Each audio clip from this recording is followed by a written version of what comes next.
പ്രിയമുള്ളവരെ നമസ്കാരം.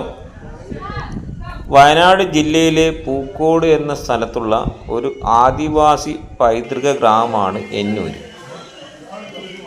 ഉയർന്ന കുന്നുകളുടെ പശ്ചാത്തലത്തിൽ വൈക്കോൽ കൊണ്ട് മൂടിയ പരമ്പരാഗത ആദിവാസി കുടിലുകളുടെ ഒരു കൂട്ടം ഈ പ്രദേശത്തെ ഒരു പ്രധാന വിനോദസഞ്ചാര കേന്ദ്രമായി മാറ്റിയിരിക്കുന്നു.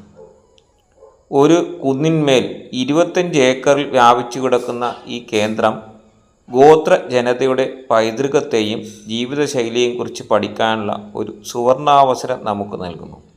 ഗോത്ര സമൂഹങ്ങൾ നിയന്ത്രിക്കുന്നതും അവരുടെ ഉപജീവന മാർഗം മെച്ചപ്പെടുത്തുക എന്ന ലക്ഷ്യത്തോടെയും പ്രവർത്തിക്കുന്ന ഈ ഗ്രാമത്തിൽ വംശീയ വിഭവങ്ങൾ വിളമ്പുന്ന കഫറ്റീരിയകളും ഗോത്ര വിപണികളും ഉണ്ട്. ഞങ്ങൾ അവിടെ നിന്ന് ഒരു ചായ കുടിച്ചതാണ്. ഇഞ്ചി ചായ 20 രൂപയാണ് ഈ ചായക്ക് ഇവർ ചാർജ് ചെയ്യുന്നത്. നല്ല ഒരു അനുഭവമാണ് ഇവിടത്തേക്കുള്ള യാത്ര. കുറച്ചുകൂടെ വീഡിയോകളുണ്ട്, ഇതിൽ പോസ്റ്റ് ചെയ്യുന്നതാണ്. Thanks for watching.